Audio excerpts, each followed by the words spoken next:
el plató de Córdoba TV a Javier Cuenca. Javier, muy buenos días, bienvenido. Hola, buenos días. Javier es delegado de Andalucía de Save the Children. Save the Children, todos conocemos esta organización no gubernamental, pero si te parece, Javier, podemos dar una pequeña introducción para que nuestros espectadores pues, se acerquen no solo a la actualidad de Save the Children, a lo cual procederemos en un momento, sino también a sus orígenes, con organizaciones en 29 países y presencia a través de más de 120 programas en 120 países de ayuda. Save the Children trabaja desde el año 1919 en la defensa activa de los intereses de los niños y niñas, llegando a España en 1990. Casi 100 años ya de historia desde que Eglantín Jeff fundara en Londres la primera organización Save the Children para ayudar a los millones de niños refugiados y desplazados después de la Primera Guerra Mundial. El contexto ha cambiado mucho, Javier, pero esa asistencia sigue siendo más que necesaria, ¿no? Pues sí, efectivamente, ha cambiado mucho porque Save the Children surgió a partir de un conflicto, que era la Primera Guerra Mundial, y ha cambiado mucho, pero por otro lado, el año pasado atendimos a más de 77 emergencias humanitarias, entre las cuales la mitad eran conflictos armados. Entonces, no hay un gran conflicto, pero sigue habiendo conflictos en los cuales Save the Children está presente. Sí ha cambiado la realidad de la infancia y bueno, podemos decir que en 100 años hemos dado pasos y hemos dado avances legislativos a nivel social, y que la situación de la infancia pues está mucho mejor que antes, pero por supuesto quedan todavía muchísimas cosas por hacer. Decía el director general de Save the Children en España que los niños no son solo el futuro, como acostumbramos a decir y a escuchar, sino el presente. Titulares de derechos recogidos en la Convención sobre los Derechos del Niño de Naciones Unidas y en la Constitución Española. Esta ONG, de hecho, Javier, pues en su momento elaboró la primera Declaración de Derechos del Niño, la Declaración de Ginebra, aprobada en el año 1924, antecedente de la Convención ratificada por Naciones Unidas del 89. Desde el principio podemos decir que Save the Children estuvo allí, ¿no? Sí, somos impulsores de esa visión que queremos que el mundo tenga de los niños. O sea, los niños tienen una serie de derechos, y esos derechos tienen que ser asegurados, por supuesto, por los Estados, que son los garantes de sus derechos, también por la sociedad. Y en ese punto pues se redactó la Declaración de Ginebra en 1924, que, como bien dice, el antecedente de... Ha habido otras varias convenciones, incluso algunas bastante modernas y atrevidas, ¿no? Pero en el 89, bueno, el instrumento jurídico internacional que tenemos ahora mismo de defensa de derechos de niños y niñas es la Convención sobre los Derechos del Niño. Ese tratado está firmado por todos los estados, salvo 3 estados, que son Somalia, Sudán del Sur y Estados Unidos, que es paradójico, y es vinculante. Todos los estados que lo firman y lo ratifican asumen que es un tratado internacional y que debe de permear en sus políticas públicas destinadas a mejorar las condiciones de la infancia, ¿no? Y en eso trabajamos nosotros, ¿no? O sea, nuestro marco de referencia es la Convención, y con la Convención en la mano pues vamos a los estados y les decimos que tienen que cumplir los artículos que la propia Convención dicta, ¿no? Organización no lucrativa, plural e independiente, Premio Príncipe de Asturias de la Concordia en el año 94, Nobel de la Paz en el 97. En el timeline que confeccionasteis pues podemos ver un poquito, ¿no?, esos grandes hitos de vuestra historia, una historia que por desgracia ha de reescribirse, ¿no?, permanentemente, y un libro pues en proceso, como decíamos, de composición, y que por cierto pues se encuentra en el camino de ese plan estratégico que iniciabais en 2012 y que se clausuraría el próximo año, en 2015. Bueno, sí, a nivel nuestro trabajo en España, o como Save the Children España, sí que detectamos que el cambio producido por la megacrisis, ¿no?, socioeconómica que todos conocemos, pues demandaba otra serie de actuaciones y otra serie de programas, porque la realidad de la infancia y las necesidades de la infancia en España han cambiado. Han cambiado, y lo decimos en nuestro último informe, ¿no? Son 2.826.000 niños los que viven en hogares bajo el umbral de la pobreza. Eso hace 1 de cada 3 niños, 30%. Y nuestros programas, que estaban siempre destinados a toda la infancia y desde un punto de vista de mejorar su acceso a la educación, a la participación, a la protección, ahora mismo tienen que ser reenfocados. Tienen que ser reenfocados a unas medidas mucho más específicas, por un lado en atención directa a los niños y a sus familias, y por otro lado en no dejar de advertir a la administración pública competente de la necesidad de tomar medidas clarísimas para revertir esta situación, y como tercera pata, ¿no?, de nuestro enfoque, movilizar a la sociedad y hacerla consciente, ¿no?, que la propia sociedad exija que no podemos permitir que haya 1 de cada 3 niños en situación de riesgo de exclusión o en situación de pobreza en nuestro país. Un plan alineado, por tanto, con la teoría del cambio internacional que busca el equilibrio, nos decís, entre prudencia y ambición, ser más innovadores, ser la voz, conseguir resultados a gran escala. Son estos los grandes retos, no ya de Save the Children, sino de toda la cooperación internacional y aquella que se dirige a los propios países que representa. Sí, efectivamente, nosotros promocionamos mucho también el trabajo en red, o sea, nuestro trabajo con la administración pública, tanto en nuestro país, en nuestra comunidad autónoma, como fuera, en los países en los que trabajamos. Se trata de acompañar y de hacerle ver a los gobiernos lo que están haciendo bien y lo que no están haciendo bien, y qué es lo que queda por hacer para poder cumplir los derechos de los niños. En esa línea, el trabajo con contrapartes locales, con asociaciones locales, es clave para poder llegar a, como decía, permear, ¿no?, y que la sociedad sea consciente de la necesidad de defender los derechos de los niños. Supervivencia, protección, desarrollo, participación, pues construir los cimientos de un mundo en paz y justicia para las generaciones, decíamos antes, presentes y futuras. Tenemos 2.826.549 razones para ello solo en España, ¿no?, según ese informe del que hablabas antes. Sí, el enfoque, como tú has dicho, el enfoque del informe, los datos están ahí. Nosotros no hemos sacado esos datos los ha sacado Eurostat, la Oficina de Estadística de la Comisión Europea. Son datos que todo el mundo puede acceder, pero sí que damos esa visión del enfoque de derechos, ¿no?, los 4 pilares o los 4 principios de la Convención, que son ese derecho a la salud y a la supervivencia, a la protección, al desarrollo, a la no discriminación y a la participación, ¿no?, a que el niño tiene que ser oído. Es lo que analizamos también, cómo esos derechos no se están cumpliendo debido a la situación de pobreza en la que están los niños y niñas, ¿no? Entonces, por supuesto, toda esa vulneración de derechos debe de ir unida a medidas legislativas o a planes o a políticas, y todas esas políticas y esas medidas legislativas tienen que plasmarse luego en la realidad con recursos, con presupuesto.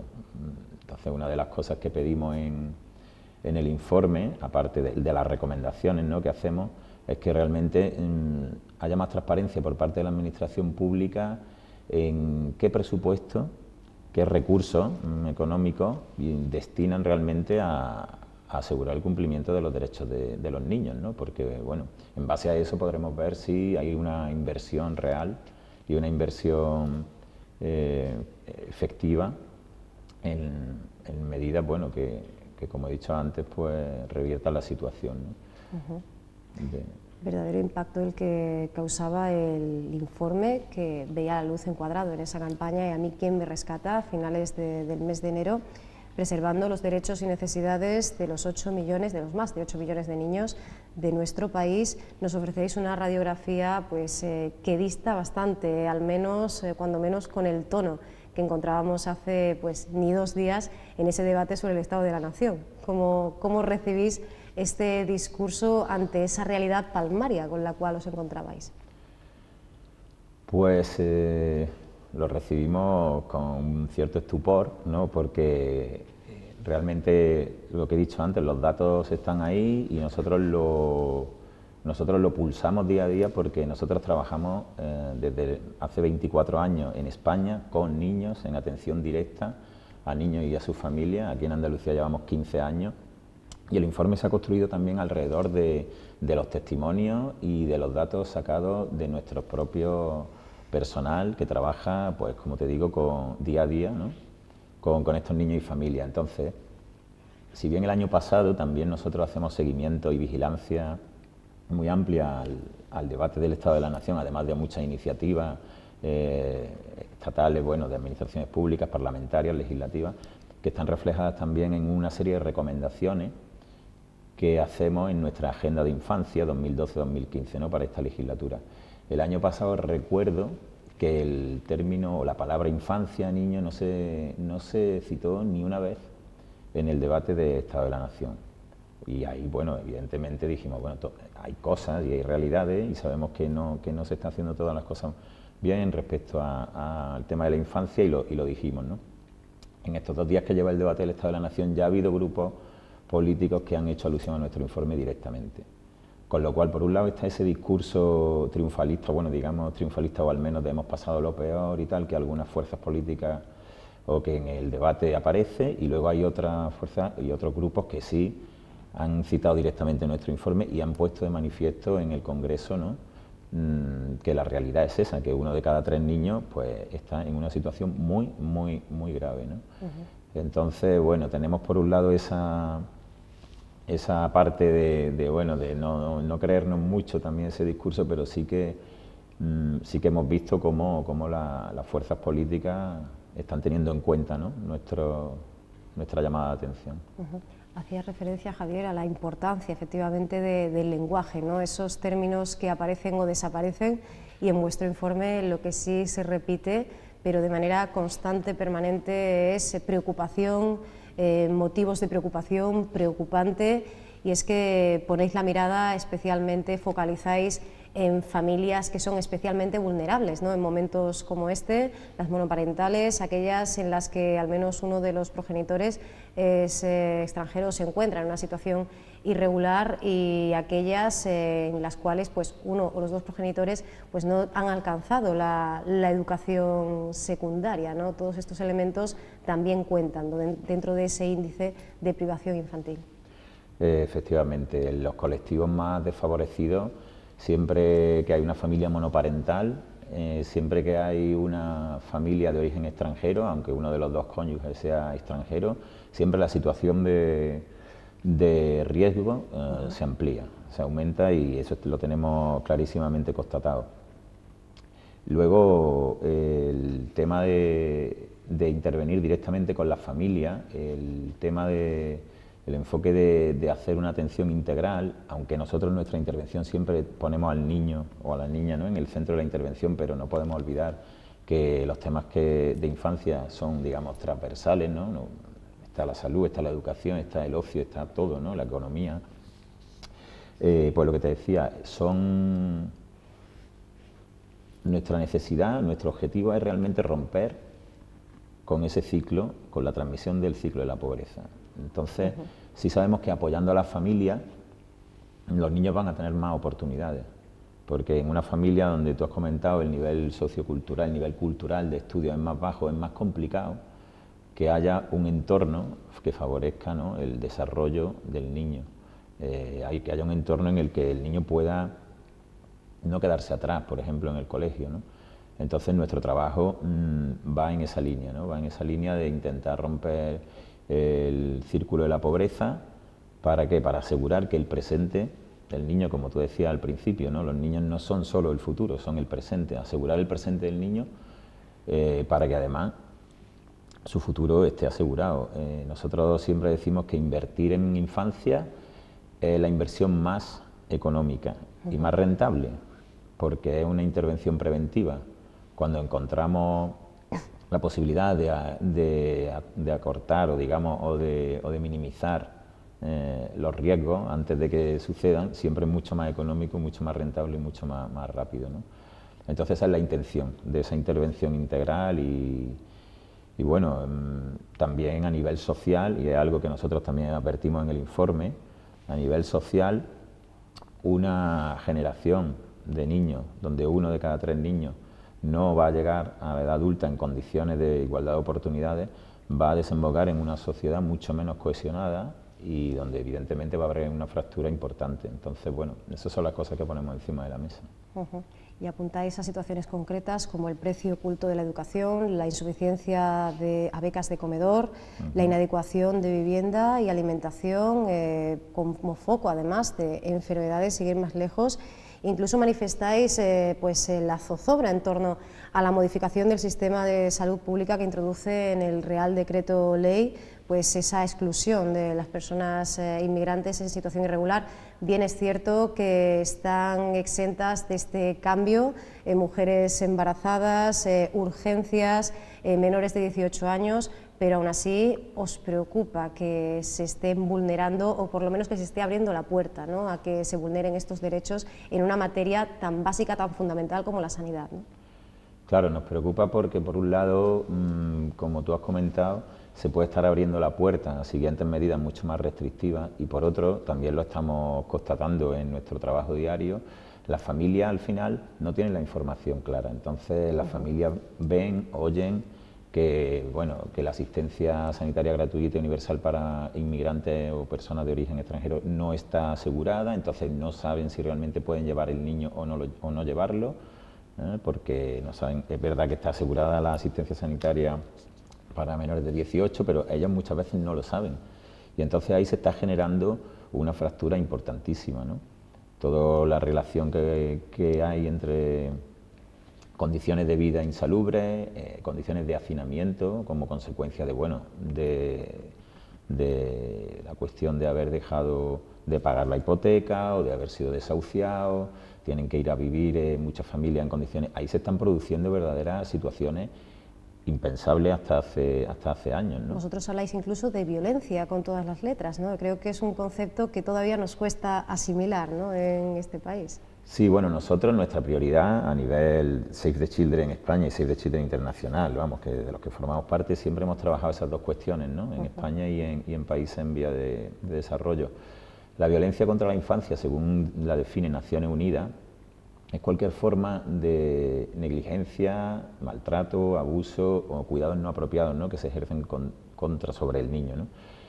En este caso no nos gusta hablar de violencia institucional, porque es un término bastante complejo, ¿no? Pero sí que la omisión a lo mejor de ciertas medidas puede estar llevando a que se estén dando situaciones donde el niño no pueda estar accediendo a todos sus derechos, ¿no?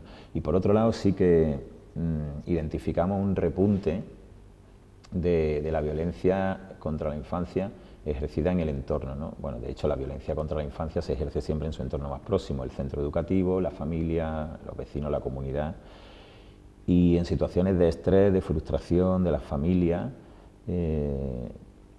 lo más fácil si no tienes herramientas, es muy fácil pues que ese estrés, ¿no?, y que esa frustración salga en forma de violencia y ejercicios contra los que menos culpa y menos responsabilidad tienen con la situación que son los niños, ¿no? Entonces en eso nosotros luchamos siempre contra la violencia ejercida contra la infancia y con las familias lo hacemos le damos la vuelta un poquito, ¿no? Intentamos hablar de promoción del buen trato, de cuidados apropiados, de parentalidad y educación positiva, ¿no? Y en esa línea intentamos dotar a las familias de herramientas para que en esa situación, que es súper complicada y que llega a un punto de desesperación, pues se den cuenta de que, bueno, de que pueden apoyarse en su hijo y pueden crear un tipo de vínculos afectivos más allá de utilizar eso, ¿no?, tipo educación de una manera violenta. Y luego, no solo ya con estas familias, ¿no?, en situación de riesgo, ¿no? Nuestro trabajo en España sobre eso ha venido desde hace mucho tiempo en la erradicación del castigo físico y humillante contra la infancia y en eso y en promocionar pues técnicas educativas de buen trato.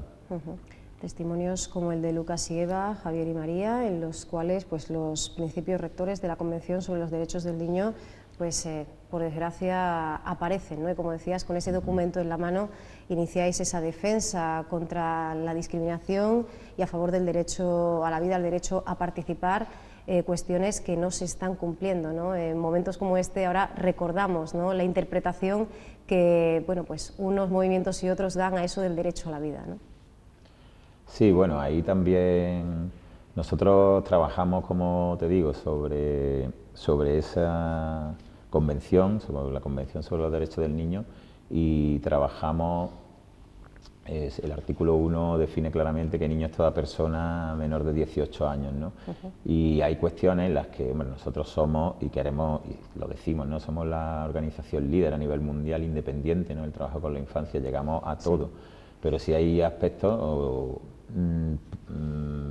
cuestiones en las que no tenemos un posicionamiento, ¿no? En ese tema del derecho a la vida nosotros trabajamos con recién nacidos hasta 18 años, ¿no? Y nuestro posicionamiento es precisamente ese, no tenemos posicionamiento en ese aspecto. La protección de la infancia frente a la pobreza, un derecho, una obligación y una inversión. Este es el título del informe, pero podría ser pues la cabecera, ¿no?, de toda la organización y de todo su organigrama, y para que esa ayuda siga llegando, para que sea viable, importantísimo pues seguir llenando, que se mantenga la participación gracias a medios, a recursos como ese fondo de rescate a la infancia, ¿no?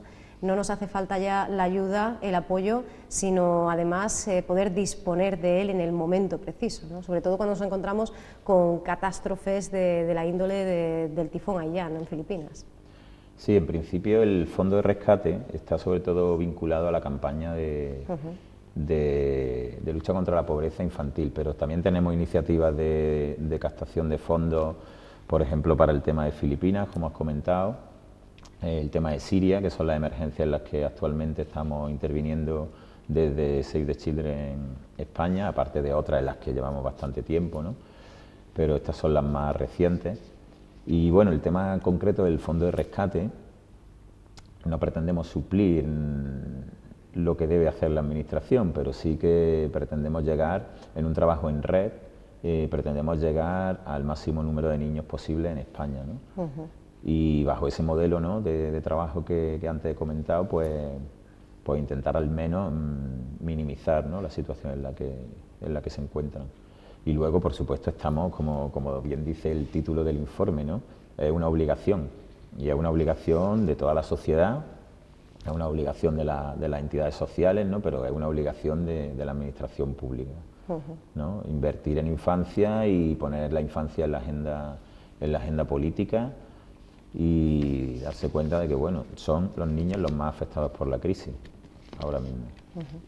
Y en la actualidad pues podemos hablar de ese paso más para una infancia más protegida, gracias a que Costa Rica pues haya firmado este tercer protocolo de la Convención sobre los Derechos del Niño. Hacían falta al menos 10 países para ratificarlo. Y bueno, como nos decís y nos recordáis, conocer los derechos del niño es importante, pero también los mecanismos, ¿no?, que tienen para que estos sean defendidos, ¿no?, debidamente. Sí, es un logro.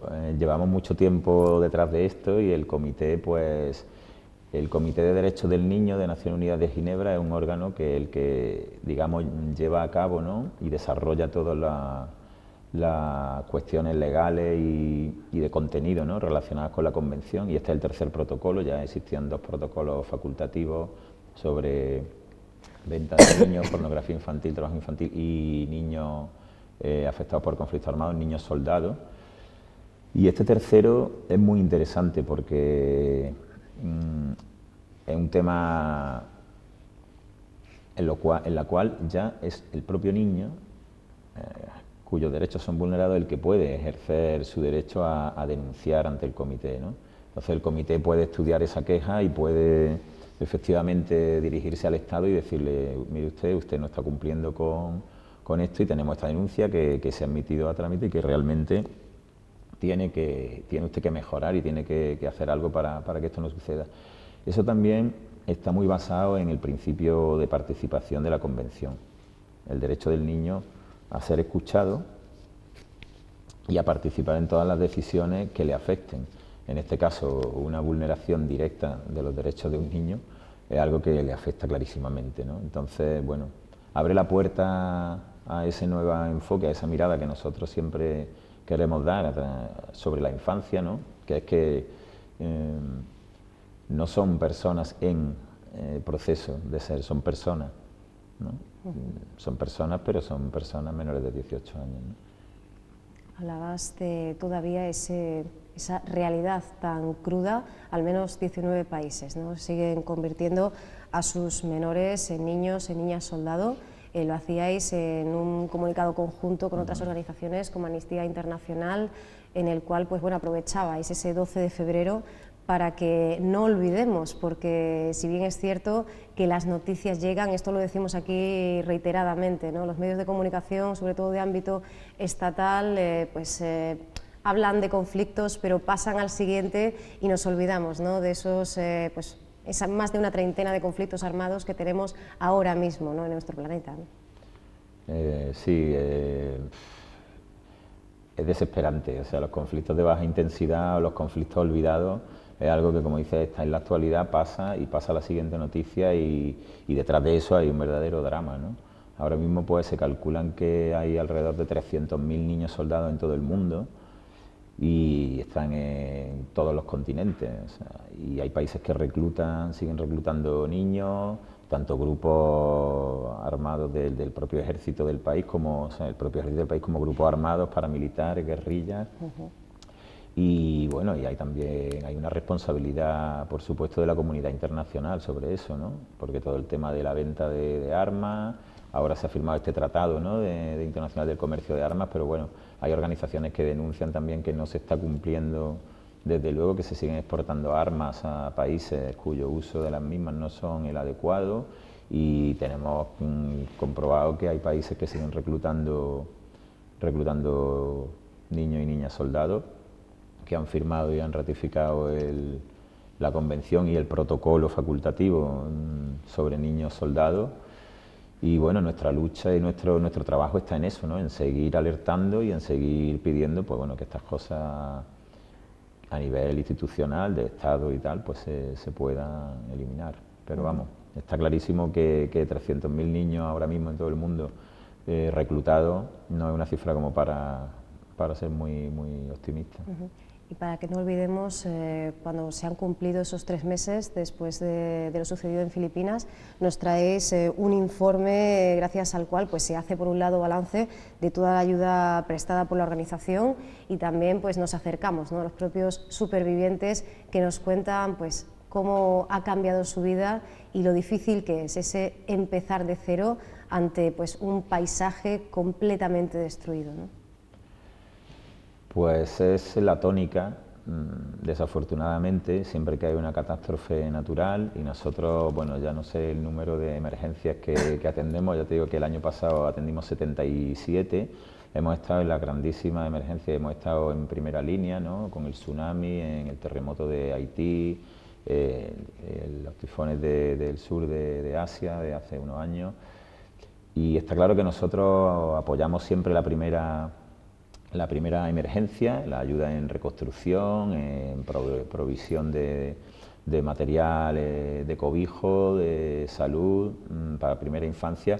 También tenemos un enfoque interesante que es la creación de espacios seguros, porque en una catástrofe humanitaria como un tifón, un tsunami, un terremoto, la situación de caos es tal que se han dado casos, y lo tenemos también comprobadísimo, que se secuestran niños, se introducen en redes internacionales de trata, ¿no?, con fines pues, bueno, de prostitución, venta de órganos y tal. Y entonces lo que hace Save the Children, entre todas esas cosas que te he comentado, es la creación de espacios seguros. Entonces ahí tenemos identificado a los niños, a las familias, se permite que las familias puedan estar haciendo su trabajo de reconstrucción, ¿no?, de poder, y mientras estamos asegurando también que el bienestar de los niños, la protección y por supuesto con la creación de escuelas sobre el terreno, y bueno, es un poco esa vuelta a la normalidad que es tan compleja y que se prolonga tanto en el tiempo, pues nosotros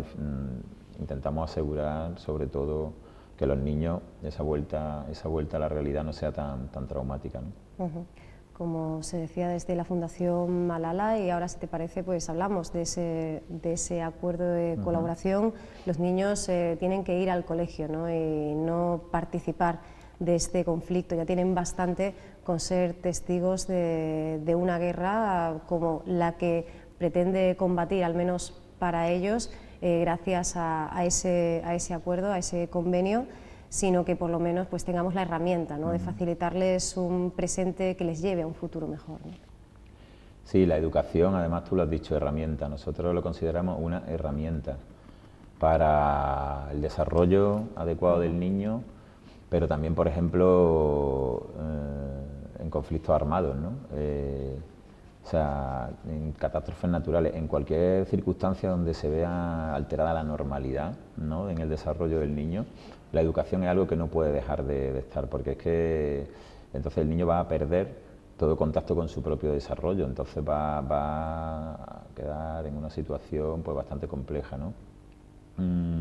Que es complicado, evidentemente es complicado. Nosotros intentamos siempre, por ejemplo, que en zona de conflicto las escuelas sean zonas respetadas por las partes del conflicto, no siempre se consigue.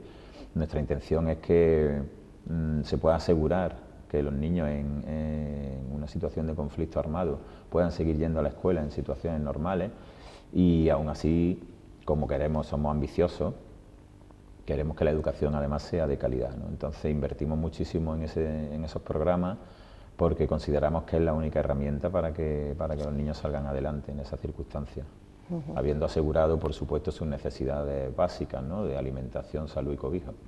De ahí saldrán, pues, en principio, esos dos proyectos que pues posibilitarán, ¿no?, harán posible lo que para muchos niños y niñas es un sueño, ¿no?, en Siria y Jordania, que es volver a la escuela, ¿no?